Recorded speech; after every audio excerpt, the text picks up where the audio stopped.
Hello, नमस्कार, good evening. खुली बाहों, तहे दिल और प्यारी सी मुस्कान के साथ मैं मोहित यादव स्वागत करता हूं हमारे अपने परिवार सक्सेस पॉइंट पे। दोस्तों, आज अपन स्टार्ट करने वाले हैं अपनी इलेक्ट्रॉनिक्स का और किरचॉफ के नियमों से विश्लेषण वाला क्वेश्चन आज देखेंगे। देखो, अपन ने किरचॉफ के दोनों नियम पढ़ लिए। किरचॉफ का करंट लॉ भी अपन ने पढ़ लिया और किरचॉफ का वोल्टेज लॉ भी अपन ने पढ़ लिया। अब दोस्तों, बात है कि किरचॉफ के नियमों से परिपथ विश्लेषण कैसे करते हैं।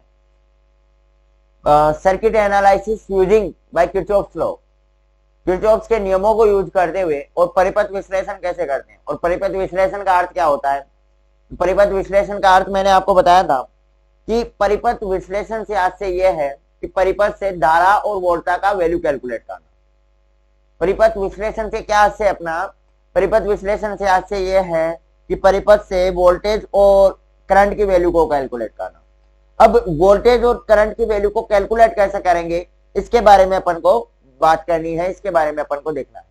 देखो, किरचॉफ ने परिपथ विश्लेषण के लिए कुल दो नियम दिए थे। एक तो दिया था संधि विश्लेषण या नोड एनालिसिस, और एक दिया था पाथ विश्लेषण जिसे अपन बोलते हैं लूप एनालिसिस।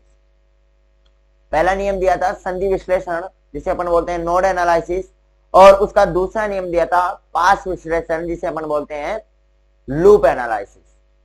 संधि विश्लेषण के द्वारा अपन सर्किट से और वोल्टेज की वैल्यू कैलकुलेट करते हैं। संधि विश्लेषण के द्वारा तो सर्किट से वोल्टेज की वैल्यू को कैलकुलेट किया जाता है, और पाथ विश्लेषण के द्वारा सर्किट से करंट की वैल्यू को कैलकुलेट किया जाता है।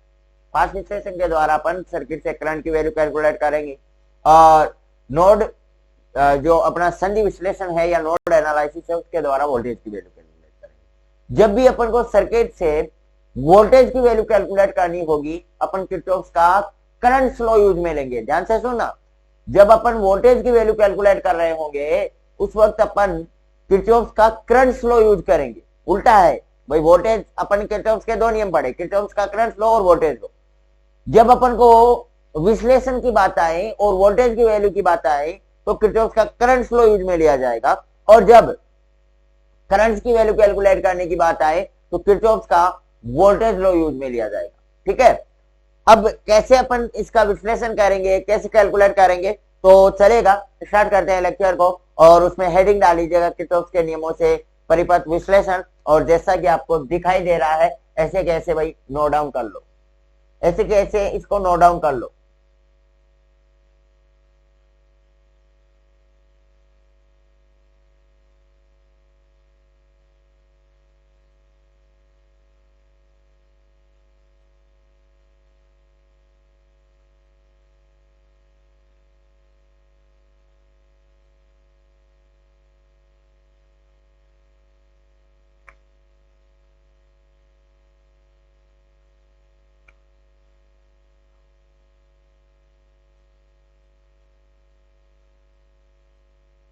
जल्दी से भाई नोट डाउन कर लो।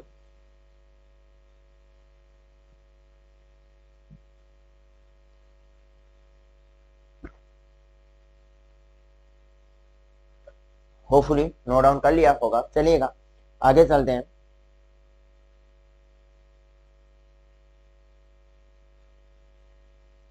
क्या हुआ? ठीक है, अब पहली चीज आई संधि विश्लेषण।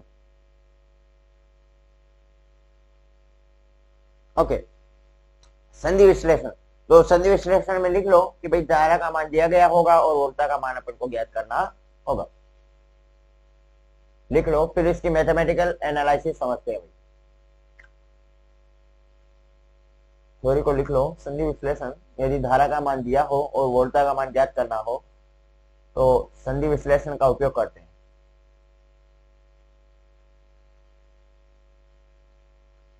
तो संधि विश्लेषण का उपयोग करते हैं। ऑडियो क्लियर आ रहा है ना भाई? ठीक है, चलेगा। अब इसका मैथमेटिकल एनालिसिस देखते हैं। तो मैथमेटिकल एनालिसिस को देखने से पहले आप ये तय कर ले कि अपना नोटबुक पेन अभी साइड हो जाए, क्योंकि अगर नजर हटी और दुर्घटना घटी, सुन रहे हो मेरी बात, नजर हटी तो दुर्घटना घटी, तो इसलिए अभी आपको पूरा का पूरा फोकस और समझने में लगा देना है, ठीक है, चलेगा भाई। और एक अच्छा सा बढ़िया सा पेन अपन चूज कर ले। देखो अभी मैं बना रहा हूं नेटवर्क, और इस नेटवर्क में ये अपना है Z1 इम्पीडेंस, ये वाला अपना इम्पीडेंस है वो Z2 है, और ये वाला जो इम्पीडेंस होगा मेरे भाई वो होगा Z5।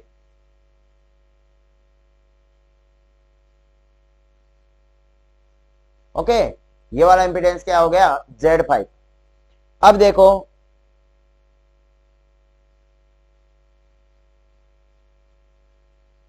अभी अपन को सर्किट की तो कोई आवश्यकता है नहीं फिलहाल, और यहाँ पे अपनी सोर्स लगी है, यहाँ पे Z3 है ही, और यहाँ पे Z4 है, ऐसे के ऐसे, और पूरे के पूरे को सर्किट को बंद कर दो भाई।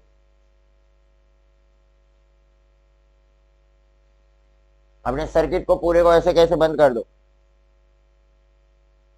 और ये अपन ने क्या कर लिया भाई, सर्किट को बना दिया। अब देखो, और मैं मान रहा हूं कि भाई Z1 जो इम्पीडेंस है, इस Z1 इम्पीडेंस में करंट फ्लो हो रही है वो I1 फ्लो हो रही है, इस वाले में करंट है I2 फ्लो हो रही होगी, इस वाले में करंट I3 फ्लो हो रही है, इस वाले में करंट I4 फ्लो हो रही है, और इस वाले में है वो करंट I5 फ्लो हो रही है, ठीक है। ये अपन ने कोई करंट मान ली, ये वाला जो सोर्स होगा वो अपना E हो गया, ये पॉजिटिव टर्मिनल हो गया, ये इसका नेगेटिव टर्मिनल हो गया, और देखो ये मैं मान रहा हूं कोई पॉइंट ए है, क्यों, और ये वाला पॉइंट बी है, ये क्यों माना मैंने भाई, ये पॉइंट क्यों मान रहा हूं, इस बात को भी समझना तो पड़ेगा ना मेरे भाई, कि भाई यहाँ पे पॉइंट्स क्यों माने मैंने, ए और बी पॉइंट्स क्यों माने। ए और बी पॉइंट्स मैंने इसलिए माने क्योंकि अपन को किसका वैल्यू कैलकुलेट करना है, वोल्टेज का वैल्यू कैलकुलेट करना है। वोल्टेज का वैल्यू किससे कैलकुलेट करना है, तो मैंने कहा भाई किरचॉफ के करंट फ्लो से अपन वोल्टेज का वैल्यू कैलकुलेट करेंगे, ठीक है। अब करंट फ्लो क्या बोलता है, करंट फ्लो ये बोलता है कि किसी भी पास या लूप में मुख्य संधि पर जो धाराओं का बीजगणितीय योग होता है वो 0 होता है। अब भाई धाराओं का बीजगणितीय योग मुख्य संधि पर आएगा, इस पास में आप देखोगे तो मुख्य संधि सिर्फ 2 ही है, जो मैंने पॉइंट ए और बी डिनोट किए, इसके अलावा कोई मुख्य संधि आपको नजर आ रही है क्या मेरे भाई, तो आप कहोगे भाई सिर्फ 3, जहां पे मुख्य संधि का मतलब होती है जहां 3 धाराएं आकर के मिले या उससे अधिक धाराएं आकर के मिले, तो इस वाले लूप में अपने पास जहां पे 3 धाराएं आकर के मिल रही हैं, पॉइंट ए और बी के अलावा कोई ऐसा लूप है, तो आप कहोगे भाई नहीं है, लूप तो है, लेकिन अपन उसको क्या नहीं कर रहे, यूज में नहीं ले रहे हैं, क्योंकि पॉइंट ए और बी से 2 इक्वेशन आएंगी और वहां से अपन को वोल्टेज का वैल्यू कैलकुलेट हो जाएगा। अरे भाई इससे पहले अपन ने जो 5 डेफिनेशन थी वो क्लियर कराई, मैंने ऐसे बताया था आपको, ये वाला सारा का सारा ग्राउंडेड होता है, और ग्राउंडेड होने के कारण ये वाला भी अपना क्या होता है कि जो प्रिंसिपल नोड होता है अपन बोल देंगे, लेकिन प्रिंसिपल नोड वहां पे 2 ही मानेंगे, और उन दोनों से अपन को 2 इक्वेशन आएंगी, और दोनों इक्वेशन से अपन को दोनों वोल्टेज का वैल्यू कैलकुलेट हो जाएगा, इसलिए तीसरे को मानने की आवश्यकता नहीं है।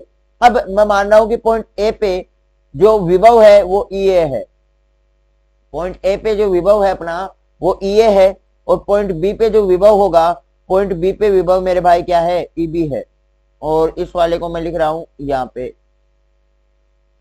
जो पॉइंट बी पे अपना विभव है वो EB है, और पॉइंट ए पे विभव EA है। अब देख लो भाई, अब लगाओ भाई, यहां से पहले तो मैं बोल रहा हूं कि धारा का वैल्यू कैलकुलेट कर लो, ठीक है, यहां से एक बार धारा का वैल्यू कैलकुलेट कर लो, तो I1 का वैल्यू क्या आएगा मेरे को ये बताओ पहले भाई, यहां से I1 का वैल्यू क्या आएगा, तो आप कहोगे I1 का वैल्यू यानी V इक्वल टू IR, आपको पता है ओम का नियम क्या होता है, V इक्वल टू IR, तो I का वैल्यू होगा V अपॉन R, I का वैल्यू क्या हो जाएगा मेरे भाई, V अपॉन R। V क्या है यहाँ पे, वोल्टेज का डिफरेंस, R क्या है, रेजिस्टेंस, और रेजिस्टेंस या इंपीडेंस दोनों ही चीजों में यहाँ पे जो Z1 है वो इंपीडेंस है, और इंपीडेंस भी वास्तविकता में क्या होता है, रेजिस्टेंस होता है, इसलिए यहाँ पे आपका जो ये Z1 Z2 Z3 ये सब क्या है, रेजिस्टेंस ही है, वास्तविकता में तो क्या है, रेजिस्टेंस ही है। तो और V क्या है यहाँ पे, वोल्टेज डिफरेंस। वोल्टेज डिफरेंस यहाँ से ये है कि अक्सर अपनी जो करंट है वो लोअर वोल्टेज हायर वोल्टेज से लोअर वोल्टेज की तरफ फ्लो होती है, हाई वोल्टा से जो निम्न वोल्टा की ओर अपनी जो करंट है वो फ्लो होती है, इस बात का ध्यान रखना। अब हाई वोल्टा से लो वोल्टा की तो अपन बात ही कर लेंगे I1 करंट की मेरे भाई, अपन बात किसकी करेंगे, I1 करंट की। I1 करंट क्या होगा, V अपॉन R होता है। अब भाई वोल्टेज डिफरेंस बताओ, तो पहले देखो भाई I1 करंट फ्लो किस में हो रहा है, तो आप कहोगे भाई Z1 इंपीडेंस में I1 करंट फ्लो हो रहा है। अब Z1 इंपीडेंस में I1 करंट फ्लो हो रहा है, तो भाई Z1 इंपीडेंस क्या यही है क्या, अरे भाई I1 करंट क्या इसमें पूरे में I1 करंट हो रहा है, तो आप कहोगे बिल्कुल, जहां पे मैंने ब्लू पॉइंट किया है वहां पे देखो। तो भाई मैंने क्या कहा, धारा उच्च वोल्टा से निम्न वोल्टा की तरफ फ्लो होती है, धारा उच्च वोल्टा से निम्न वोल्टा की तरफ क्या होती है, फ्लो होती है।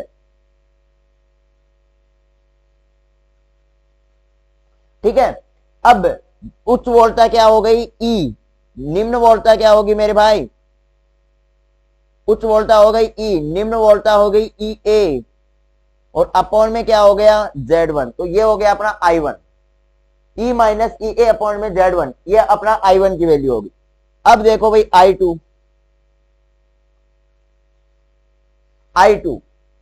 अब I2 किस में फ्लो हो रहा है, तो आप कहोगे भाई Z2 वाली इंपीडेंस में अपना I2 है वो फ्लो हो रहा है, Z2 वाली इंपीडेंस में क्या हो रहा है, I2 फ्लो हो रहा है।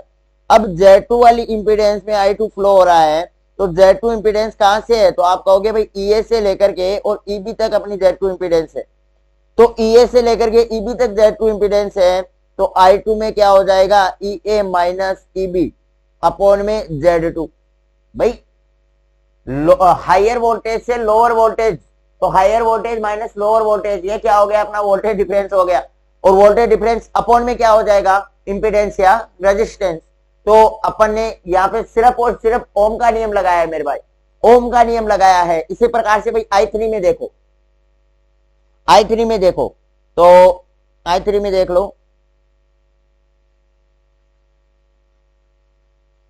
I3 में क्या बोल रहा है, I3 में तो I3 करंट कहां पे फ्लो हो रहा है, तो आप कहोगे भाई Z3 इंपीडेंस में I3 करंट फ्लो हो रहा है। अब Z3 इंपीडेंस में I3 करंट फ्लो हो रहा है, तो भाई ये वाला है जो जहां पे मैंने देखो, एक मिनट, ओके, तो ये वाला जहां पे मैंने ब्लू किया, क्या यहीं पे I3 करंट फ्लो हो रहा है, तो आप कहोगे बिल्कुल यहीं पे। तो एक पॉइंट तो अपना EA हो गया, और दूसरे वाला पॉइंट क्या हो गया, तो मैंने कहा यहाँ पे तो ये सब ग्राउंडेड है, ये वाले सब क्या है, ग्राउंडेड, यानी सब क्या है, जीरो है, ये वाले सब क्या है, जीरो है मेरे भाई, तो सब जीरो है, ये भी जीरो है, ये वाला भी जीरो है, ये भी जीरो है, ये भी जीरो है, क्योंकि ये क्या है, ग्राउंडेड है। ये सब चीजें अपन ने पढ़ रखी हैं, तो ग्राउंडेड है, तो higher voltage EA minus zero upon में Z3, I3 का वैल्यू यही होगा, EA माइनस जीरो अपॉन में Z3, EA minus zero upon में क्या हो जाएगा, Z3। इसी प्रकार से अब I4 का वैल्यू देखो भाई, I4 का वैल्यू क्या बोलेगा, तो यहाँ पे इंपीडेंस क्या है, Z4 में अपनी हायर वोल्टेज क्या हो गई, तो आप कहोगे EB माइनस जीरो, भाई क्योंकि लोअर वोल्टेज जीरो है, EB माइनस जीरो अपॉन में Z4, EB minus zero upon में क्या हो गया, Z4। तो I4 में लिखो भाई EB माइनस जीरो अपॉन में Z4, EB minus zero upon में Z4। और इसी प्रकार से एक बच गया अपनी I5 करंट, तो I5 करंट क्या आएगी, इस बात को और देख लो भाई, I5 करंट, तो I5 करंट क्या है, EB, भाई I5 करंट क्या यही है क्या, तो I5 करंट यहां भी ये जाकर के जीरो में ही मिल रही है ना मेरे भाई, तो हायर वोल्टेज तो हो गई EB, और लोअर वोल्टेज इसमें भी जीरो ही है, तो EB माइनस जीरो अपॉन में Z4, EB minus zero upon में क्या आ जाएगा, Z4, EB minus zero upon में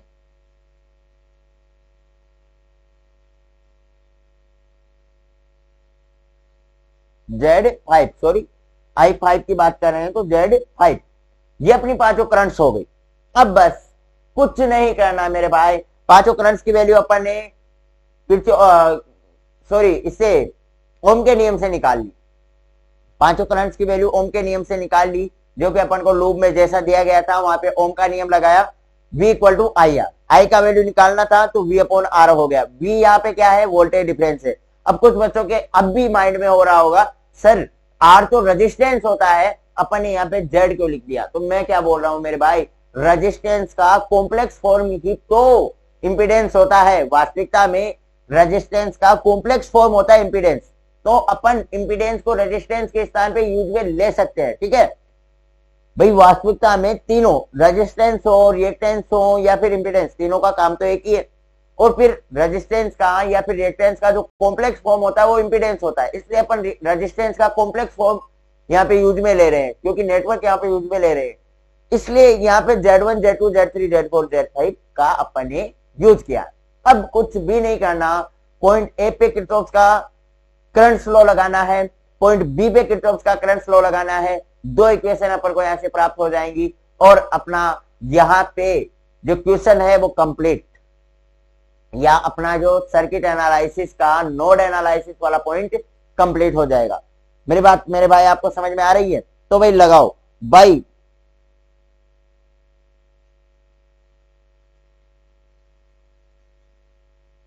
बिंदु ए पर किरचॉफ करंट लॉ से, बिंदु ए पर किरचॉफ का करंट लॉ से, भाई राइटिंग थोड़ी लूज है तो इसलिए थोड़ा सा समझने का प्रयास करना मेरे भाई। अब देखो भाई, और पॉइंट ए पे अपन किरचॉफ का करंट लॉ लगाएंगे तो वो क्या आएगा? तो देखो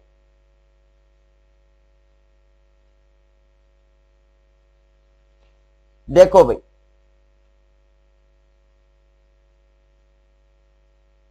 किरचॉफ का करंट लॉ अपन लगा रहे हैं और पॉइंट ए पे लगा रहे हैं। अब देखो भाई, अरे यार कहां पे आ गए? पॉइंट ए की तरफ देखो, पॉइंट ए पे कौन सी धारा तो आ रही है? तो आप कहोगे भाई I1 करंट तो पॉइंट ए पे आ रही है, और I2 और I3 करंट है वो पॉइंट ए से दूर जा रही है। भाई I1 करंट तो पॉइंट ए की तरफ आ रही है और I2 I3 दूर जा रही है, तो अपन क्या बोलते हैं, बीजगणितीय योग जीरो होता है, यानी आने वाली धारा को पॉजिटिव चिन्ह के साथ, जाने वाली धारा को नेगेटिव, यानी I1 minus I2 minus I3, ऐसा ही होगा क्या?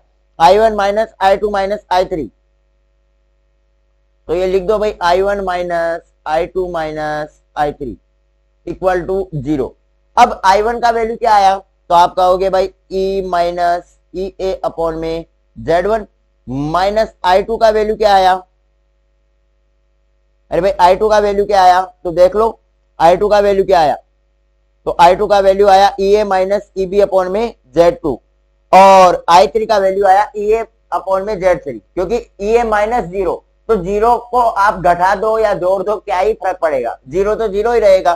तो I3 का वैल्यू हो गया EA अपॉन में Z3 और I2 का वैल्यू होगा EA माइनस EB अपॉन में Z2, EA minus EB upon में Z2। तो यहां पे EA माइनस EB अपॉन में क्या हो गया? Z2 माइनस EA अपॉन में Z3 इक्वल टू क्या हो गया मेरे भाई? जीरो हो गया। इक्वल टू क्या हो गया? जीरो हो गया। अब मेरे को ये बताओ, एक बात बताओ, इंपीडेंस या एडमिटेंस किसका व्युत्क्रम होता है? इंपीडेंस का व्युत्क्रम एडमिटेंस होता है, या एडमिटेंस क्या होता है? 1 अपॉन में Z होता है। अपन ये बोल सकते हैं inverse of impedance is called admittance. ये डेफिनेशन आपने पढ़ी है। प्रतिबाधा के व्युत्क्रम को प्रवेश्यता कहते हैं, प्रतिबाधा के व्युत्क्रम को प्रवेश्यता कहते हैं, यानी y इससे अपन डिनोट करते हैं, और y equal to 1 upon Z होता है। मैंने कहा था प्रवेश्यता की परिभाषा आगे काम में आएगी, और अब आएगी काम में वो। तो यहाँ पे आपको तीनों यहाँ पे दिख रहा है EA minus E minus EA upon में Z1, तो ये क्या है? अपॉन में Z1 Z2 Z3, इसको मैं क्या लिख सकता हूँ? Y1 Y2 Y3 लिख सकता हूँ क्या? तो भाई मैं क्या इसको ऐसे लिख दूं, Y1 E minus EA, minus y2 EA minus EB और minus y3 EA equal to 0। भाई इसको ऐसे लिख दूं तो आपको कोई प्रॉब्लम नहीं होगी। अब देखो कुछ भी नहीं करना मेरे भाई, यहां पे देखो EA इस वाले इक्वेशन में भी है, EA इस वाले पद में भी है और इस वाले पद में भी है। तीनों पदों में EA है और तीनों पदों में आप देखोगे तो तीनों पदों में माइनस में EA है। देखो भाई तीनों पदों में EA है और तीनों पदों में माइनस में EA है, इसलिए अपन माइनस का EA क्या ले ले, यहां से कॉमन ले ले। भाई माइनस का EA मैं यहां से कॉमन ले लूं, माइनस का EA अगर कॉमन ले लूं तो ये क्या आ जाएगा मेरे भाई, यहां से आ गया y1, यहां से आ गया प्लस का y2 और यहां से आ जाएगा प्लस का y3, यानी y1 plus y2 plus y3 आ गया। ठीक है, फिर यहां पे क्या आ जाएगा, EB क्या आएगा मेरे भाई, प्लस में y2 EB और y2 EB के अलावा एक बच गया y1 E, तो ये भी किस में आएगा मेरे भाई, प्लस में आएगा।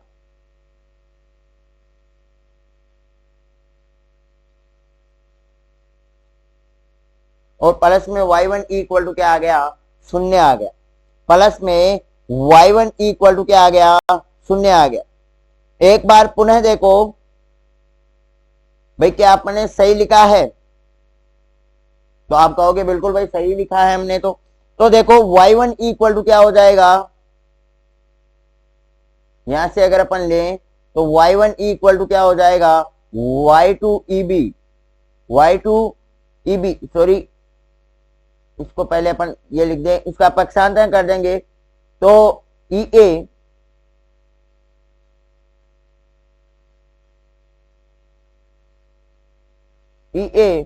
y1 plus y2 plus y3, EA y1 plus y2 plus y3 हो गया यहां तक।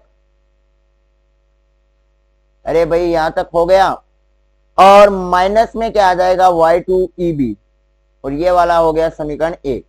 ठीक है, ये अपन ने क्या लगाया, किरचॉफ का धारा नियम लगाया पॉइंट A पे, तो एक समीकरण अपन को ये वाला प्राप्त हो गया, एक समीकरण अपन को क्या हो गया, ये वाला प्राप्त हो गया। अब अपन किरचॉफ का धारा नियम लगाते हैं पॉइंट B पे, तो बिंदु B पर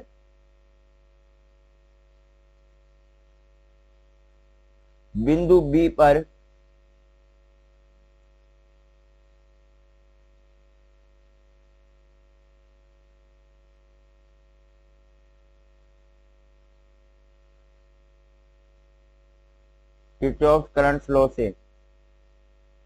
ठीक है, अब अपन लगाए बिंदु बी पर किरचॉफ का धारा नियम, क्या आएगा ध्यान से सुनना। भाई बिंदु बी की तरफ देखो, बिंदु बी की तरफ देखोगे मेरे भाई कौन सी करंट आ रही है और कौन सी करंट जा रही है, देखे एक बार नजर दौड़ाओ। बिंदु बी की तरफ कौन सी करंट आ रही है, कौन सी करंट जा रही है, नजर दौड़ाओ।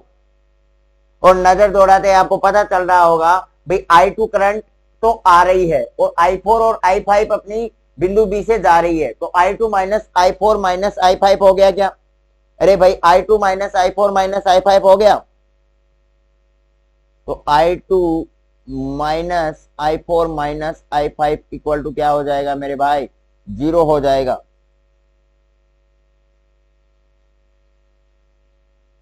I2 minus I4 minus I5 equal to क्या हो गया, 0। I2 की वैल्यू क्या है, I2 की वैल्यू है EA माइनस EB अपॉन में क्या है Z2, माइनस I4 की वैल्यू क्या हो गई, EB अपॉन में Z4 और माइनस I5 की वैल्यू हो गई EB अपॉन में Z5 इक्वल टू क्या हो गया, 0। यही है क्या वैल्यू, अरे भाई यही वैल्यू थी क्या, एक बार पुनः चेक कर लो, माइंड में उठ रहा होगा सवाल।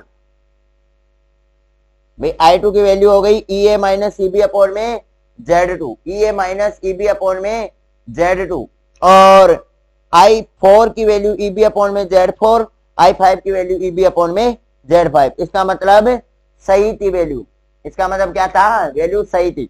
भाई 1 अपॉन में Z2 को मैं क्या लिख लूंगा, अरे भाई Y2 नहीं लिख लूंगा क्या, तो y2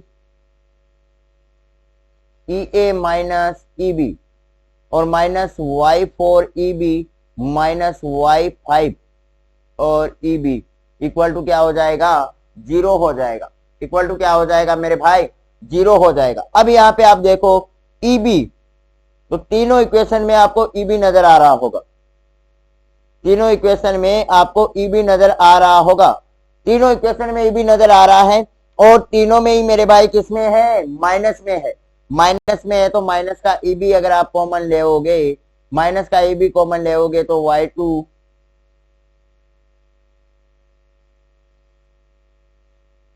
y2 plus y4 plus y5 ये आ जाएगा, y2 plus y4 plus y5 और प्लस में y2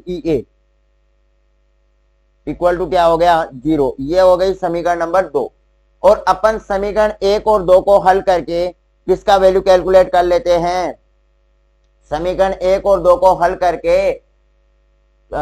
जो वोल्टेज की वैल्यू है EA और EB की जो वैल्यू है वो कैलकुलेट कर ली जाती है। तो होपफुली आपको ये चीज समझ में आ गई होगी। दोनों समीकरण आपके बीच है। अब आप नोट डाउन कर लो मेरे भाई, नोट डाउन, यहां से ये सर्किट बना लो और सर्किट बना के और इस चीज को नोट डाउन कर लो। मैं भी कैमरे से हट रहा हूं और आप जल्दी से भाई इस चीज को नोट डाउन कर लो, जल्दी से भाई फटाक से इस चीज को नोट डाउन कर लो।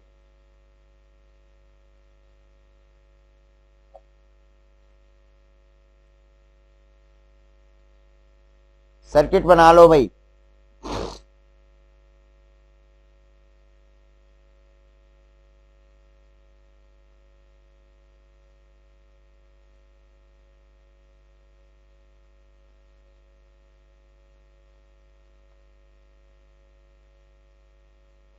और ये करंट्स लिख लो पांचों।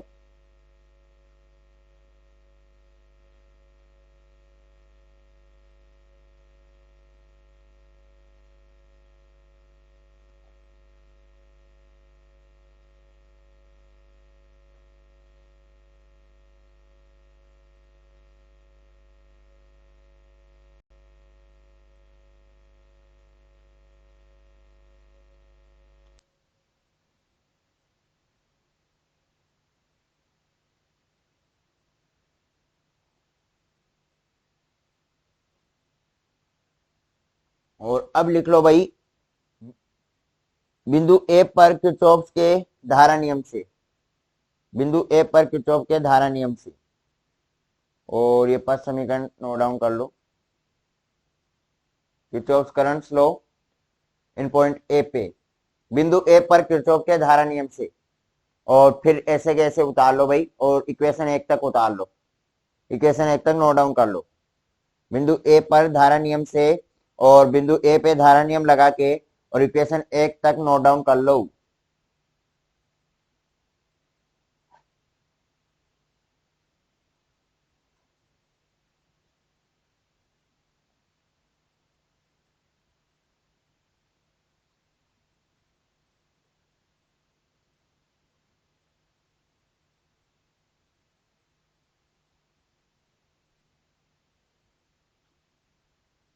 जल्दी से भाई, नोट डाउन करने में वक्त मत लगाया करो।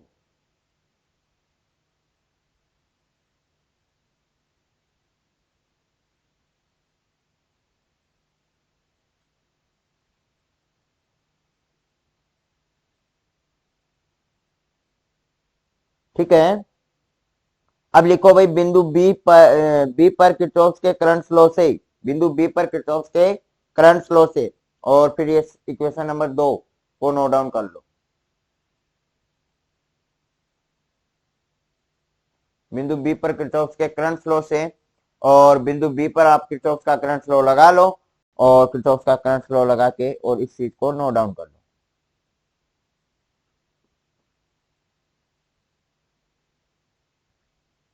और समीकरण 2 दे दो।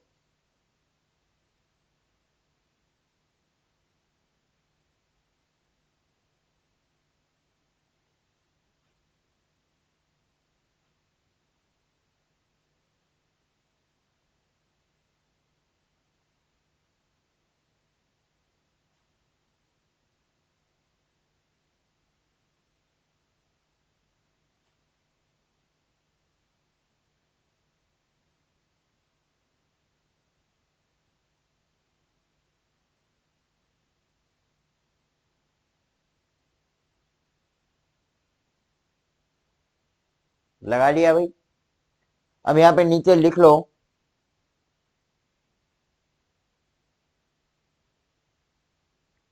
नीचे लिख लो समीकरण 1 और 2 का उपयोग करके ईए और ईबी का मान ज्ञात कर लिया जाता है। समीकरण 1 व 2 को हल करके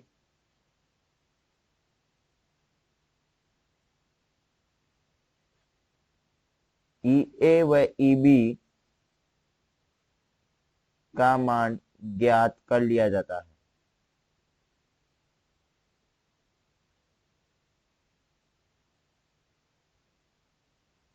ये और ईबी का मान ज्ञात कर लिया जाता है।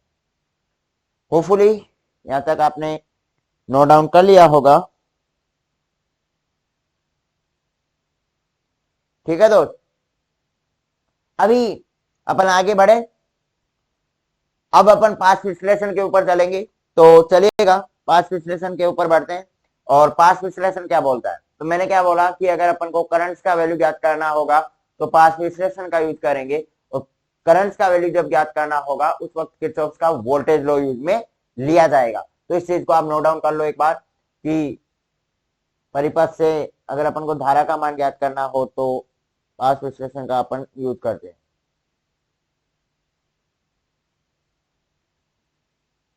ठीक है, एक बार जल्दी से इस चीज को नोट डाउन कर लो।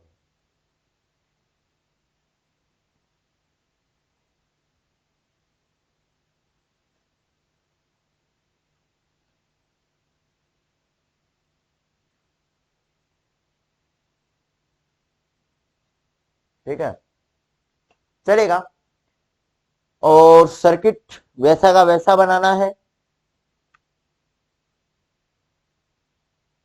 तो कोशिश करते हैं।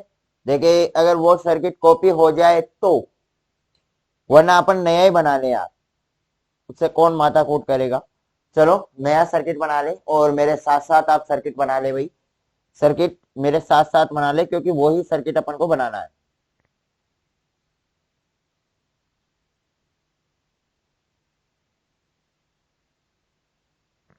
और मैं कैमरे से हट जाता हूं ताकि आपको कोई भी प्रॉब्लम ना आए। सर्किट अपन बना लें, तो भाई यहाँ पे Z1 इम्पीडेंस लगा लेंगे, ये वाला अपना Z2 लगाया था,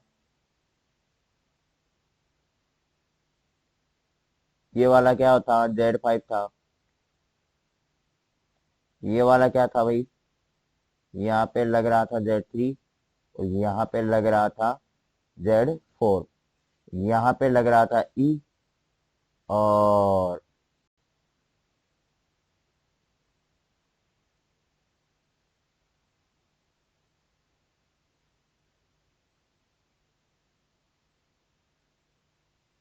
ठीक है, ये अपना E हो गया, ये माइनस, ये प्लस।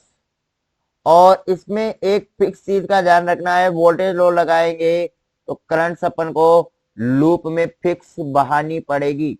तो इन तीनों लूपों में करंट्स को फिक्स बहा दी भाई, I1 I2 I3 तीनों लूपों में करंट्स को फिक्स बहा दी। अब भाई कुछ नहीं करना, तीनों लूपों में किरचॉफ का वोल्टेज लो लगाना है, वो कुछ भी नहीं करना। तो भाई लगाओ, तीनों लूपों में किरचॉफ का वोल्टेज लो लगाना है, तो by Kirchhoff's voltage law in loop first. Loop first में किरचॉफ्स का वोल्टेज लॉ लगाए, तो भाई लगाओ, फर्स्ट में लगाओ। अपन क्या कर रहे हैं, यहां से चलना भाई। किरचॉफ्स का वोल्टेज लॉ क्या बोलता है कि एक निश्चित दिशा में चलते हुए इलेक्ट्रोमोटिव फोर्स और पोटेंशियल डिफरेंस का एल्जेब्रिक जो सम होगा वो 0 होगा, यही वो बात बोलेगा। भाई चलना स्टार्ट करो, मैंने ब्लू लाइन आपको टिक कर दी, ब्लू लाइन के टिक करते ही आप चले, और चलते ही Z1 आ गया, Z1 आते ही आपका माइंड खटक गया भाई। रेजिस्टेंस के सिरों पे पोटेंशियल डिफरेंस होता है और सोर्स के सिरों पे इलेक्ट्रोमोटिव फोर्स होता है। जब चलने की दिशा और करंट की डायरेक्शन दोनों सेम हो, if current's direction and moving of direction is same, then this condition potential difference is positive, and if current's direction and moving of direction is opposite, then potential difference is negative. यानी अगर अपने चलने की दिशा और धारा की दिशा दोनों same same है तो पोटेंशियल डिफरेंस क्या होगा मेरे भाई, पॉजिटिव होगा। और अगर अपने चलने की दिशा और धारा की दिशा दोनों अपोजिट है तो पोटेंशियल डिफरेंस नेगेटिव होगा। ठीक है, Z1 पे आप चले, आपको करंट्स दिखाई दिया कि भाई Z1 की तरफ के करंट्स का नाका भिड़ रहा है, इसका मतलब पोटेंशियल डिफरेंस क्या आने वाला है, पॉजिटिव आने वाला है। अब पॉजिटिव आएगा तो क्या आएगा, तो आप कहोगे भाई V equal to I R, तो सब जानते हैं I का मतलब I1 है, R का मतलब Z1 है, तो I1 Z1 क्या आ जाएगा मेरे भाई, I1 Z1। ठीक है, अब भाई आप यहां तक आ गए। अब यहां तक आने के बाद क्या आए, Z3 के पास आए। Z3 के पास आपके चलने की दिशा और धारा की दिशा सेम है तो प्लस में I1 Z3। लेकिन मेरे भाई ध्यान से सुनना, ये I1 Z3 ही नहीं है। क्या मेरे को ये बताओ, Z3 में केवल एक ही करंट फ्लो हो रही है? अरे भाई यहां से I1 करंट आ रही है, लेकिन मेरे को बताओ ये I2 करंट क्या घूम के वापस नहीं आ रही? तो आप कहोगे बिल्कुल ये चीज तो हमने देखी नहीं। अरे भाई आपने नहीं देखी, मैंने देख ली ना, कोई बात नहीं। यहां से मेरे भाई I2 करंट भी तो वापस जा रही है। अरे भाई I2 करंट भी तो वापस जा रही है। सर अब क्या करें, इसमें तो दो करंट आ गए, Z3 में तो दो करंट आ गए। तो जो अपोजिट दिशा में जो करंट जा रही है उसको माइनस कर दो, कुछ मत करो भाई। अपन जिस डायरेक्शन में चल रहे हैं, अपनी डायरेक्शन चलने की I1 की करंट जिस डायरेक्शन में अपन एक फिक्स डायरेक्शन फिक्स कर ली, उस डायरेक्शन में अपन चल रहे हैं। अब उसके अपोजिट डायरेक्शन में अगर कोई करंट आ रहा है तो उसको माइनस कर देंगे भाई, अपोजिट को अपन को निकाल देना है, माइनस कर देना है कि तू चल, तेरा कोई काम नहीं है। ठीक है, तो I1 माइनस I2 हो जाएगा। ठीक है, तो यहां पे अपन क्या कर देंगे, I1 माइनस I2 कर देंगे, I1 minus I2 into Z3, I1 minus I2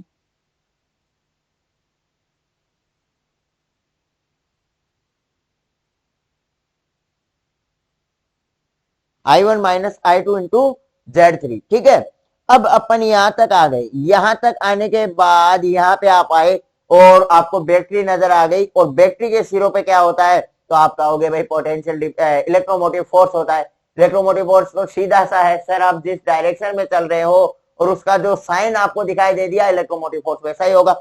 अब इलेक्ट्रोमोटिव फोर्स क्या है, ई है। अब ई नेगेटिव होगा क्योंकि चलते समय अपने माइनस चिन्ह आ गया, तो ई नेगेटिव कर देंगे और इक्वल टू क्या हो जाएगा, जीरो हो जाएगा।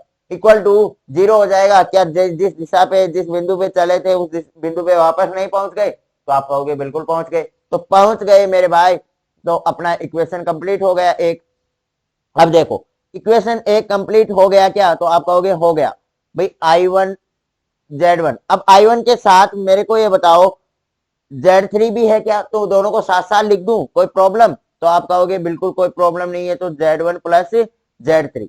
फिर आप देखोगे प्लस में I2, तो I2 के साथ क्या आ जाएगा, माइनस का Z3। I2 के साथ क्या आ जाएगा मेरे भाई, माइनस का Z3, और प्लस I3, तो I3 तो अपना है ही नहीं, तो I3 के साथ तो जीरो आ जाएगा। ये चीजें मैं क्यों लिख रहा हूं, क्योंकि आगे ये चीजें काम में आएंगी। अब I3 के साथ जीरो का मतलब तो जीरो है, लेकिन ये आगे कितना सरल करेगा इक्वेशन को, तो अपन को I1 I2 I3 तीनों करंट में जो नहीं दिया है उसके साथ जीरो रख देंगे, ताकि आगे सिंपली हो। अगर आप नहीं रखना चाहते, आपका मूड नहीं है, तो मत रखो। ठीक है, इसमें कोई बड़ी दिक्कत नहीं है, लेकिन आगे ठीक रहेगा। मूड तो ये अपने आप बना देगा जब एग्जाम में नंबर कटेगा। ठीक है, इसको इक्वेशन एक दे दो, इक्वल टू ई हो गया, इक्वेशन एक दे दो। अब देखो, अब अपन क्या लगाएंगे, by Kirchhoff voltage law in loop second. अब भाई सेकंड वाले लूप में किरचॉफ का वोल्टेज लॉ लगाओ भाई। यहां से जहां पे मैंने डार्क किया है, गहरा काला काजल, ठीक है, लैकमेल एडवर्टाइज। ओके, आज से अपन एडवर्टाइज भी करेंगे, एड्स भी करेंगे। अरे भाई यहां तक क्लियर? क्या हुआ, आवाज आ रही है क्या? देखिए देखो आवाज आ रही है क्या, कि माइक भी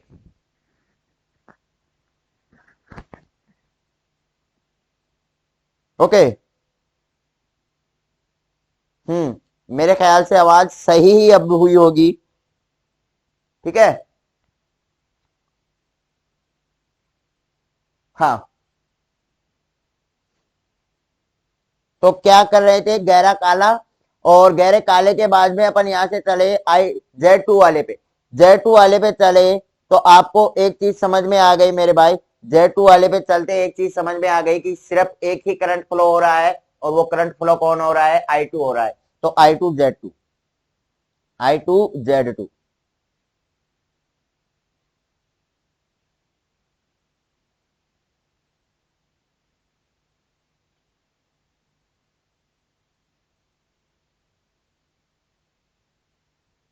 I2Z2। अब I2Z2, इसके बाद आप चलो भाई, आगे चलोगे।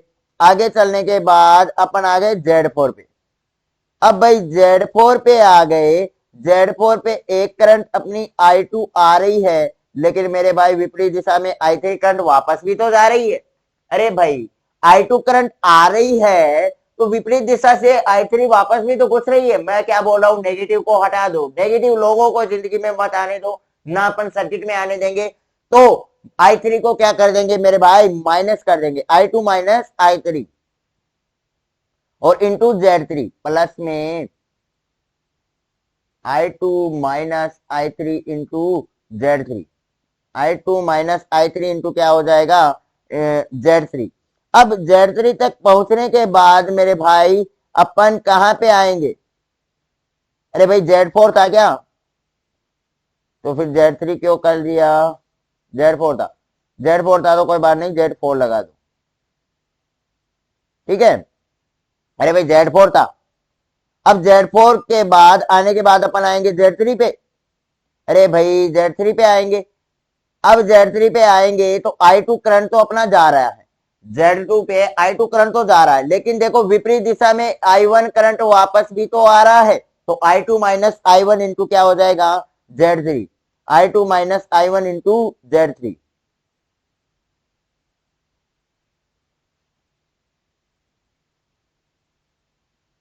इंटू Z3 इक्वल टू क्या होगा, 0, क्योंकि जिस बिंदु से अपन ने चलना स्टार्ट किया था उस बिंदु तक अपन क्या आ गए, वापस आ गए। अरे भाई इसके अलावा अपन Z2 से तो अपन ने स्टार्ट ही किया था। ठीक है।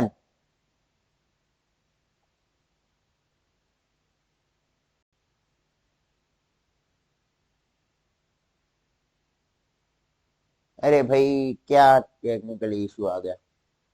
ओके। हाँ चलिएगा, अब चलते हैं। अब इसको और सोल्व कर लो भाई, इक्वेशन 2 को। तो भाई देखो I1 के साथ क्या आएगा, I1 के साथ आएगा माइनस का Z3 प्लस I2, और I2 के साथ क्या आएगा, Z2 प्लस में Z3 प्लस में Z4। यही आएगा क्या, अरे Z2 Z3 Z4 तीनों प्लस में आएंगे क्या I2 के साथ, ध्यान से देखो इक्वेशन में। फिर I3 के साथ क्या आएगा, I3 के साथ क्या आएगा, तो आप कहोगे माइनस का Z4 और इक्वल टू 0। ये इक्वेशन अपनी हो गई 2। तो इक्वेशन 2 दे दी। तो एक बार ध्यान से देखो भाई, इक्वेशन 2 दे दी, सही दी कि गलत दी, अरे दी तो सही ही है। ठीक है। अभी अपन इक्वेशन 3 और दे ले। तो अब लगाओ भाई, by Kirchhoff's voltage law in loop 3। Loop 3 में किरचॉफ्स का वोल्टेज लॉ, और जो भी अपन लूप ले रहे हैं मेरे भाई मेश हैं तीनों के तीनों, इस बात का ध्यान रखना, जो भी अपन ने लूप लिए हैं तीनों के तीनों मेश हैं। अब देखो Z3 में, अब देखो मेरे भाई यहां से चलना स्टार्ट करेंगे Z3 में, सॉरी Z5 में। ओके, Z5 में अपन चलना स्टार्ट करेंगे तो क्या केवल एक ही करंट फ्लो हो रही है, तो आप कहोगे भाई एक ही करंट है, तो I3Z5 क्या आ जाएगा, I3Z5।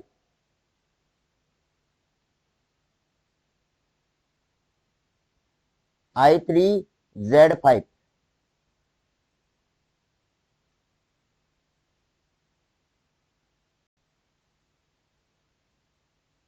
I3Z5।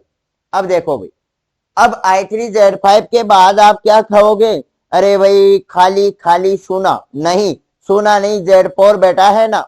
अरे भाई Z4 है, Z4 पे आप कहोगे तो I3 करंट तो जा रही है, लेकिन विपरीत दिशा से भी तो I2 करंट आ रही है, तो विपरीत दिशा वाली को क्या कर देंगे, माइनस। तो क्या करेंगे भाई, I3 minus I2 into Z4, I3 minus I2 into Z4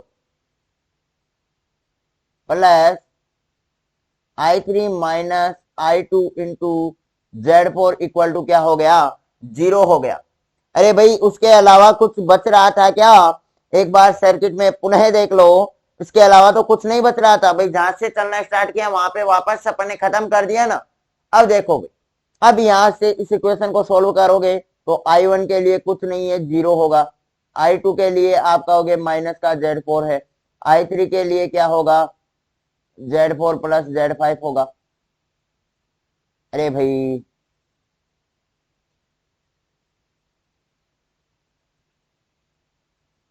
I2 के लिए माइनस का Z4 हो गया, और I3 के लिए क्या होगा, Z4 और Z5 और इक्वल टू 0। I3 के लिए Z4 और Z5 हो गया और इक्वल टू 0, ये समीकरण 3 हो गई। अब अपन को कुछ भी नहीं करना मेरे भाई, समीकरण 1 2 3 तीनों को क्रैमर रूल से सोल्व कर लेना है, तीनों को क्रैमर रूल लगा के और सोल्व कर लेना है, कुछ भी नहीं करना। अब समीकरण 1 2 3 को क्रैमर नियम से हल करने पर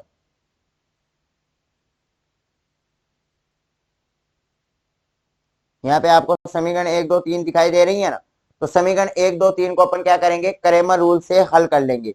तो लिखो भाई,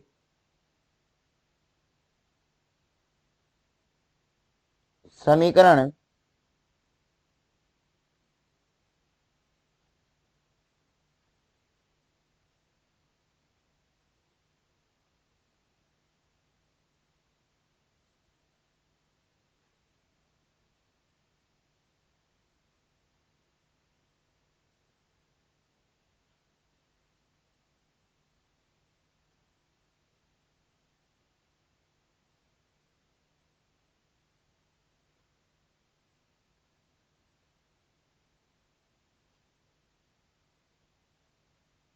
तीनों को क्या करेंगे, क्रैमर नियम से देखेंगे।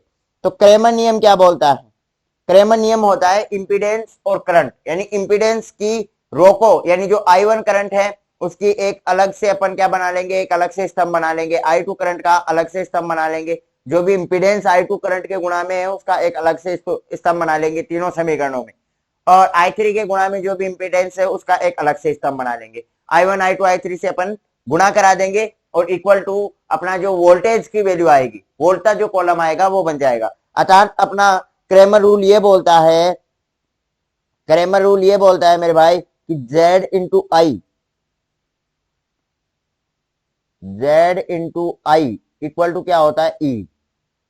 यहाँ पे E वोल्टेज कॉलम होता है, Z इंपीडेंस कॉलम होता है, और I होता है वो करंट्स वाला कॉलम होता है। I कौन सा कॉलम होता है, करंट्स वाला कॉलम होता है। तो भाई बनाओ, अब Z वाला कॉलम क्या होगा, समीकरण 1 देखो, समीकरण 1 देखो मेरे भाई, समीकरण 1 में I1 के गुणा में क्या है, तो आप कहोगे Z1 प्लस Z3 है।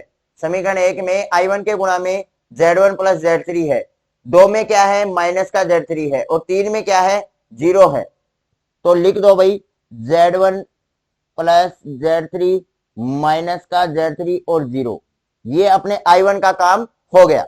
अब भाई I2 के लिए देखो, समीकरण 1 में I2 के गुणा में क्या है, तो आप कहोगे माइनस का Z3 है, फिर 2 में Z2 Z3 Z4 है, और 3 में माइनस का Z4 है। तो माइनस का Z3 Z2 Z3 Z4, और यहां पे तीसरे में क्या था भाई, माइनस का Z4, माइनस का क्या था, Z4 था। इसको ध्यान से, और ये Z4 को सही लिख लो भाई।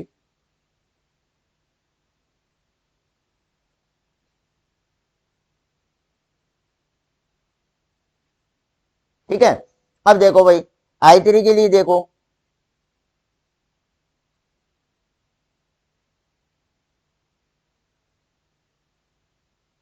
I3 के लिए फर्स्ट में देखो इक्वेशन फर्स्ट कहाँ है, फर्स्ट में देखोगे 0 है, सेकंड में माइनस का Z4 है और थर्ड में Z4 प्लस Z5 है।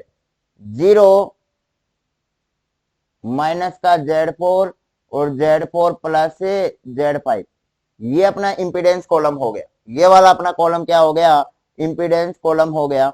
और यहां पे गुणा में आएगा I1 I2 I3, I1 I2 I3 और इक्वल टू आ जाएगा वोल्टेज कॉलम। इक्वल टू क्या आएगा मेरे भाई, वोल्टेज कॉलम। अब वोल्टेज कॉलम क्या बोल रहा है, तो समीकरण 1 में देखो इक्वल टू क्या आ रहा है, समीकरण 1 में आप कहोगे इक्वल टू ई आ रहा है, 2 में भी 0 है इक्वल टू और 3 में भी 0 है, तो ई 0 0 ये वोल्टेज कॉलम हो गया। ई 0 0 यानी इक्वल टू में अपन ने जो रखा था वो वोल्टेज कॉलम था, तो यहाँ पे वोल्टेज अपनी केवल ई है और बाकी I2 I3 के लिए अपनी वोल्टेज क्या है, 0 है। अब देखो, अब ये अपना क्या आ गया, ये अपना क्रेमर रूल से अपन ने Z into I equal to E, ये चीज यहाँ पे निकाल ली। अब देखो यहाँ पे ये जो ये वाला कॉलम है, कौन से वाला मेरे भाई, ये वाला जो कॉलम है उसको क्या मैं ऐसे तुलना कर सकता हूं कि भाई इसकी तुलना अपन कर दे Z11 12 13 21 22 और 23 31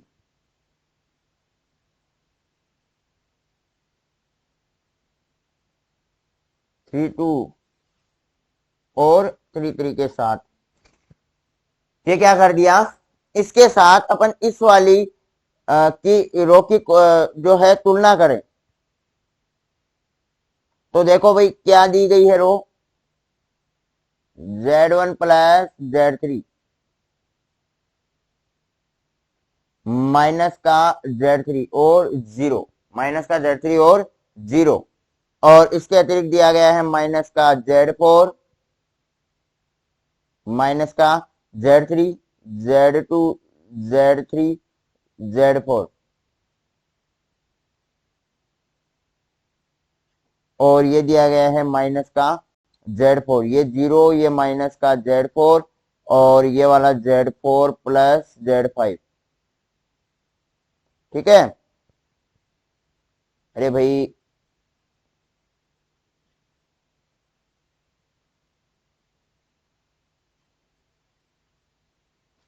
देखिए ध्यान से,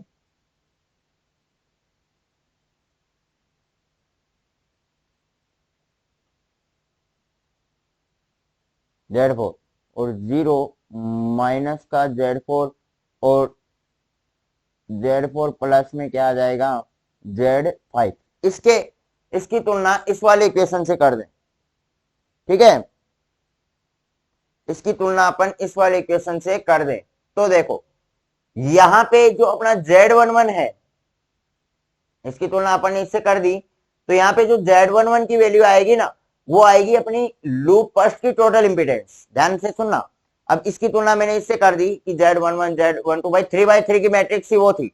अरे भाई इंपीडेंस वाली ये जो अपन ने मैट्रिक्स क्रेमर रूल से बनाई, ये वाली मैट्रिक्स भी तो 3/3 की मैट्रिक्स थी, तो 3/3 की मैट्रिक्स को अपन Z11 12 13 इस प्रकार से डिनोट करते हैं।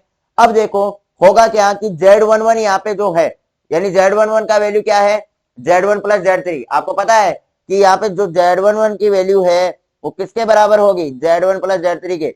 इसी प्रकार से Z21 की वैल्यू माइनस का Z3 है, Z31 की वैल्यू क्या है, 0 है। इसी प्रकार से तो इसकी तुलना की जाती है।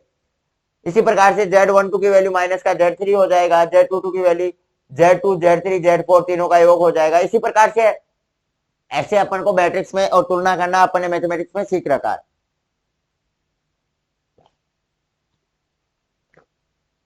ठीक है, यहाँ पे जो Z11 है वो लूप फर्स्ट की टोटल इंपीडेंस है, Z11 लूप फर्स्ट की टोटल इंपीडेंस है, Z22 लूप सेकंड की टोटल इंपीडेंस है और Z33 लूप थर्ड की टोटल इंपीडेंस है।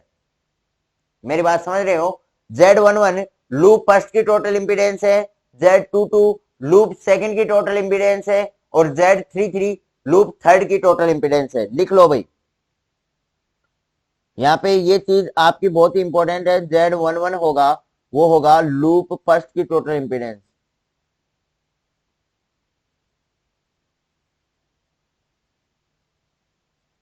लूप फर्स्ट की कुल प्रतिबाधा।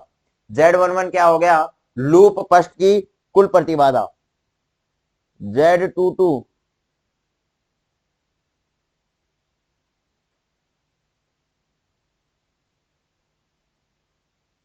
लूप सेकंड की कुल प्रतिबाधा और Z33 लूप थर्ड की कुल प्रतिबाधा। इस बात का ध्यान रखना, Z33 लूप थर्ड की कुल प्रतिबाधा। अब देखो भाई, क्या मैं ये बात सही बोल रहा हूं? तो Z11 की वैल्यू क्या है? तो आप कहोगे Z1 प्लस Z3 है।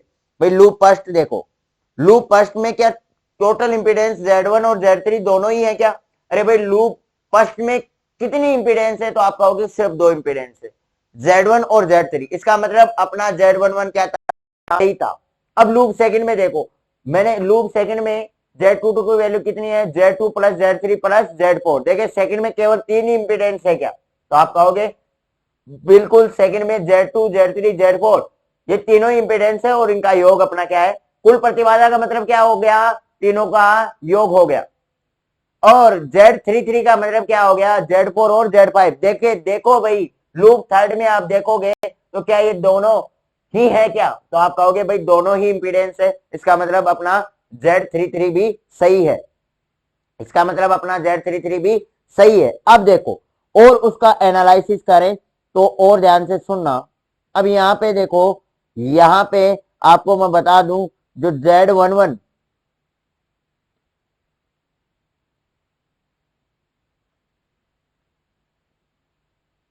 मेरे भाई सुनना ध्यान से।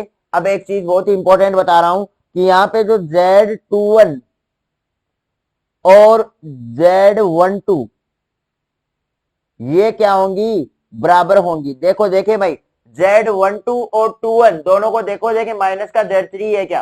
अरे भाई Z12 और Z21 दोनों बराबर हैं क्या? बिल्कुल सर बराबर हैं। तो ये क्या है? तो ये भाई लूप सेकंड और लूप फर्स्ट की अन्योन्य प्रतिबाधा है। ये क्या है?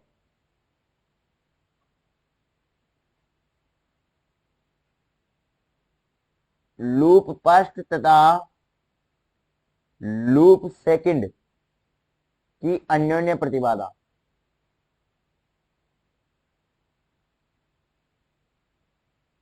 क्या है? लूप फर्स्ट और लूप सेकंड की अन्योन्य प्रतिबाधा।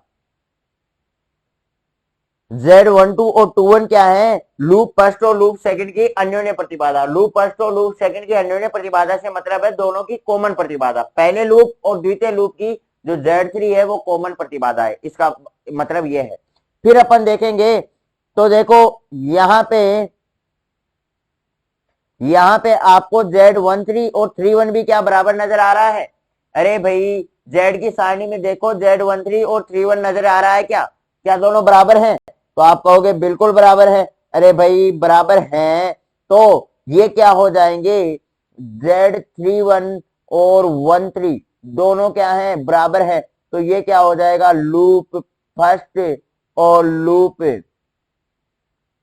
थर्ड की अन्योन्य प्रतिबाधा।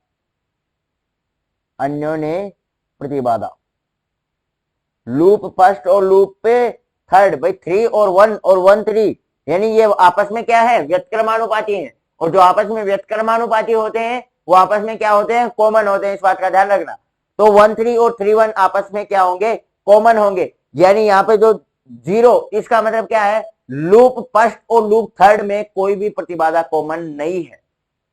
लूप फर्स्ट और सेकंड में Z3 प्रतिबाधा कॉमन है, जबकि फर्स्ट और थर्ड में कोई प्रतिबाधा कॉमन नहीं है। देखिए एक बार सर्किट की ओर नजर दौड़ाओ, ऐसा सही है क्या? क्या मैं जो एनालिसिस कर रहा हूं इस इक्वेशन से, क्या वो सर्किट पर लागू हो रहा है? देखिए सर्किट फर्स्ट और सेकंड में देखो तो आप कहोगे बिल्कुल फर्स्ट और सेकंड में Z3 कॉमन है।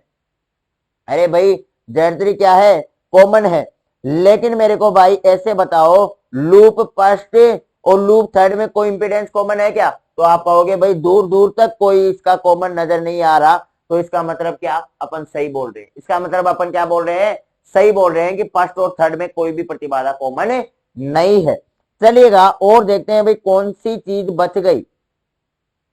अरे भाई एक चीज और बच गई ना, और कौन सी बच गई सर, एक चीज Z4 वाली बच गई। तो Z23 और 32 ये भी क्या है, बराबर है। Z23 और 32 भी क्या है, बराबर है।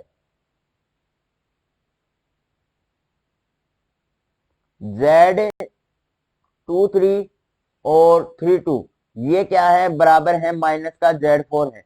और इसका मतलब क्या हो गया, लूप सेकंड और लूप थर्ड की अन्योन्य प्रतिबाधा, की अन्योन्य प्रतिबाधा,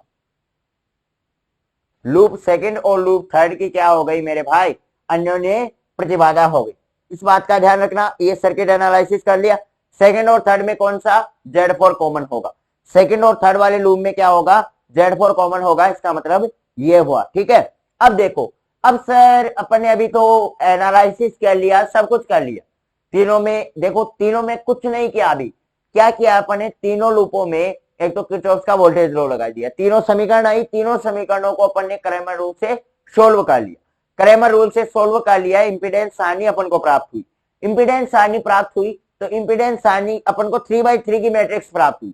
अब 3x3 की मैट्रिक्स प्राप्त हुई, उसकी तुलना अपन ने किससे कर दी भाई, Z11 12 13 ऐसे अपन 3x3 की मैट्रिक्स बनाते हैं, तो उससे उसकी तुलना कर दी।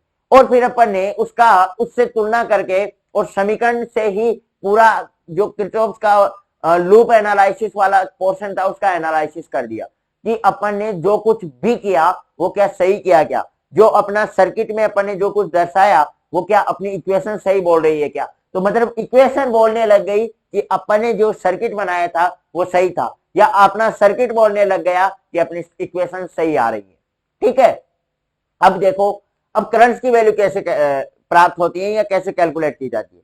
तो देखो करंट्स की वैल्यू ऐसे कैलकुलेट की जाती है,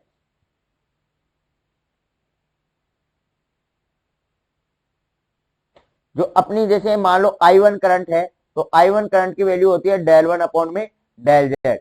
I2 करंट की वैल्यू होती है डेल टू अपॉन में डेल जेड। और I3 करंट की वैल्यू होती है डेल थ्री अपॉन में डेल जेड। मेरी बात दोनों, मेरे भाई बात समझ में आ रही है क्या, अरे भाई बात समझ में आ रही है क्या। अरे कुछ बात समझ में आई क्या। I1 का value del one upon del Z, I2 का value del two upon del Z, I3 का value del three upon del Z. Sir del Z तो समझ में आ गया कि ये सारणिक की वैल्यू है भाई, सारणिक अपनी जो दी गई है डेल जेड तो उसकी वैल्यू है। लेकिन del one del two del three क्या आ गया, डेल वन का वैल्यू, डेल वन का मतलब है कि अपनी इंपीडेंस वाली सारणी पे अगर फर्स्ट अपनी जो स्तंभ है पहले स्तंभ को अपने वोल्टा कॉलम से प्रतिस्थापित कर दे। अपनी जो प्रतिबाधा सारणी है, प्रतिबाधा सारणी के पहले स्तंभ को वोल्टा कॉलम से प्रतिस्थापित कर दिया जाए तो अपन को डेल वन की वैल्यू प्राप्त होगी। बाकी जो दूसरा स्तंभ और तीसरा स्तंभ सेम होगा, उन दोनों का वैल्यू सेम होगा। डेल टू के वैल्यू का मतलब है कि अपनी प्रतिबाधा वाले स्तंभ के दूसरे स्तंभ को वोल्टा कॉलम से प्रतिस्थापित कर दिया जाए, दूसरे कॉलम को वोल्टा कॉलम से प्रतिस्थापित कर दिया जाए, और बाकी पहला और तीसरा ऐसे कैसे रहेगा, उसमें कोई परिवर्तन नहीं आएगा।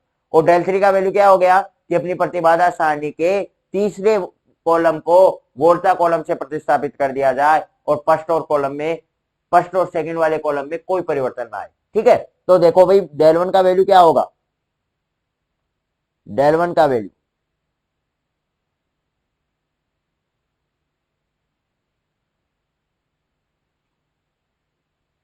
यहीं पे निकाल लें।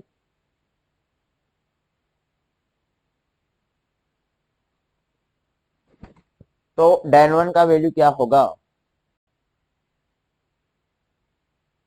ध्यान से सुनना भाई। यानी पहले कॉलम को वोल्टा कॉलम से, वोल्टा कॉलम क्या था E00।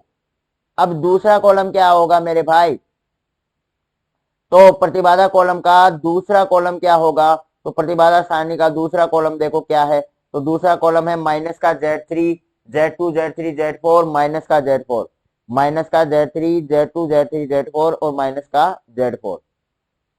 यही है क्या, माइनस का Z3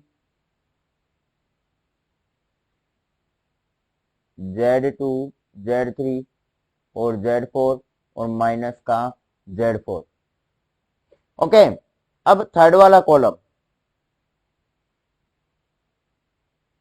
थर्ड वाला कॉलम क्या है, थर्ड वाला कॉलम है 0 - Z4 Z4 plus Z5, 0 - Z4 Z4 plus Z5। तो लिखो भाई 0 - Z4 और Z4 प्लस Z5, 0 - Z4 और Z4 प्लस Z5। ये अपना क्या हो गया, डेल वन का वैल्यू हो गया। क्या हो गया मेरे भाई, डेल वन का वैल्यू हो गया। ठीक है, अब इसी प्रकार से डेल टू का वैल्यू देख लो। तो डेल टू का वैल्यू क्या बोलेगा, फर्स्ट रो ऐसे की ऐसे, फर्स्ट रो ऐसे की ऐसे, मतलब फर्स्ट रो ऐसे की ऐसे का मतलब क्या हो गया, फर्स्ट वाला क्या है Z1 plus Z3 minus Z3 है या Z5 है, -Z3। ठीक है, यहां से ये अच्छे से नहीं दिखाई देता।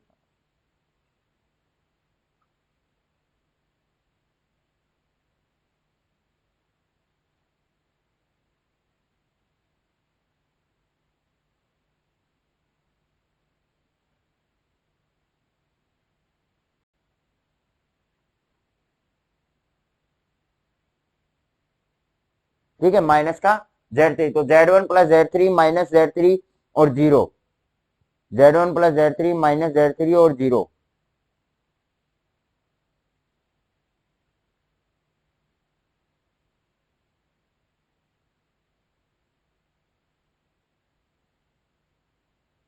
-Z3 और 0। सेकंड वाला ऐसे की ऐसे, तो सेकंड वाला सॉरी सेकंड वाले के स्थान पे अपन वोल्टेज कॉलम को प्रतिस्थापित कर रहे हैं।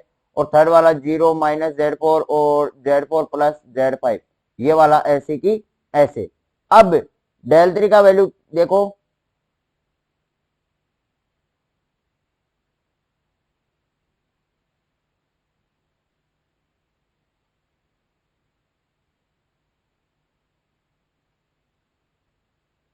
अरे भाई डेल थ्री का वैल्यू देखो,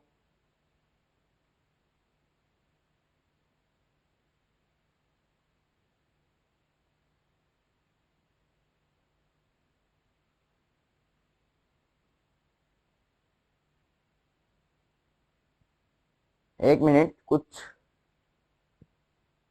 इश्यू आ गया शायद।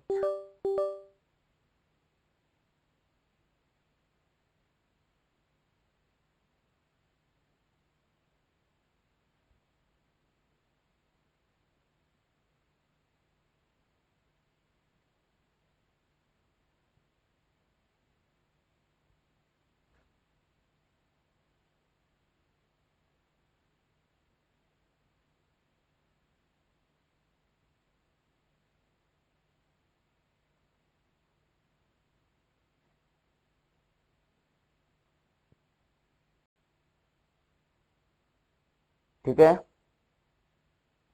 तो भाई कुछ इश्यू आ गया बोर्ड में, तो क्लास को अभी यहीं पे समाप्त करना पड़ेगा। डेल थ्री का वैल्यू आप खुद कैलकुलेट कर लेंगे, डेल वन डेल टू का मैंने बता दिया, डेल थ्री का वैल्यू कैलकुलेट कर लेंगे एक बार। और कल अपन जो नोट्स रह गए अपने लूप एनालिसिस के सारे नोट्स रह गए, तो वो कल के क्लास में, थोड़ा क्लास भी लंबा हो गया है, तो कल के क्लास में नोट्स भी नोट डाउन कर लेंगे और डेल थ्री का वैल्यू भी कैलकुलेट कर लेंगे। और इसके बेसिस से मैं 2-3 न्यूमेरिकल क्वेश्चंस भी लेकर के आऊंगा, तो वो भी अपन कैलकुलेट करेंगे। ठीक है दोस्त, अभी हमें इससे ज्यादा मोहलत नहीं देगा, समय हो चुका है। अभी मैं आपसे विदा लेता हूं, मिलते हैं नेक्स्ट क्लास में। तब तक के लिए हंसते रहिएगा, मुस्कुराते रहिएगा और फिजिक्स को इसी जोश और जुनून के साथ, आनंदमय तरीके के साथ, मनोरंजन तरीके के साथ पढ़ने का प्रयास करते रहिएगा। Bye bye, have a nice day.